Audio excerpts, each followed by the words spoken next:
ఇప్పుడొస్తున్న సినిమాలు కొన్ని పేరుకే ఫ్యామిలీ ఎంటర్టైనర్లుగా ప్రచురితం అవుతున్నాయి, కానీ లోపలంతా అశ్లీలత దొర్లే కంటెంటే. సినిమాలకు మాత్రం సెన్సార్ బోర్డు ఉంది, కానీ ఇప్పుడు అంతా ఓటీటీ ట్రెండే కదా. అందులో కంటెంట్కు మాత్రం ఎలాంటి సెన్సార్ లేదు. అందుకే వల్గారిటీ అనేది ఓటీటీలో పేటరెగిపోతుంది. కానీ ఇకపై అలాంటి కార్యక్రమాలకు కానీ సినిమాలకు కానీ వేటు తప్పదు అంటోంది భారత ధర్మాసనం. ఫుల్ డీటెయిల్స్ ఏంటో చూసేద్దాం.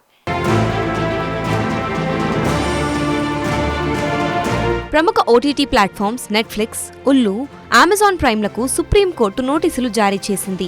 ఓటీటీ ప్లాట్ఫామ్లో అసభ్య కంటెంట్పై నిషేధం విధించాలని దాఖలైన పిటిషన్పై సుప్రీంకోర్టు విచారణ చేపట్టింది. ఎలాంటి చెకింగ్ లేకుండా ఓటీటీలో అసభ్య కంటెంట్ ప్రసారం చేస్తున్నారని పిటిషన్లో ఫిర్యాదుదారు పేర్కొన్నారు. అభ్యంతరకర కంటెంట్ నిషేధంపై జవాబు చెప్పాలని ఇప్పటికే సుప్రీంకోర్టు కేంద్ర ప్రభుత్వానికి కూడా నోటీసులు జారీ చేసిన విషయం తెలిసిందే. ఓటీటీ కంటెంట్పై కేంద్ర ప్రభుత్వం పలు మార్గదర్శకాలు జారీ చేసిందని సుప్రీంకోర్టుకు సొలిసిటర్ జనరల్ కోర్టుకు వివరించారు. ఓటీటీ ప్లాట్ఫామ్లలో ప్రసారం అవుతున్న కంటెంట్ పట్ల కేంద్రం ఇప్పటికే పలు హెచ్చరికలు జారీ చేసింది. ఏ రేటింగ్ ఉన్న కంటెంట్తో పాటు అసభ్య కంటెంట్ను కూడా అందుబాటులోకి ఉంచడం చట్టరీత్యా నేరం అని, వీటిని కట్టడి చేసేలా నిబంధనలు రూపొందించాల్సింది కేంద్ర ప్రభుత్వమే అంటూ justice B R Gavai, justice Augustine George Masih ధర్మాసనం ఇప్పటికే పేర్కొంది.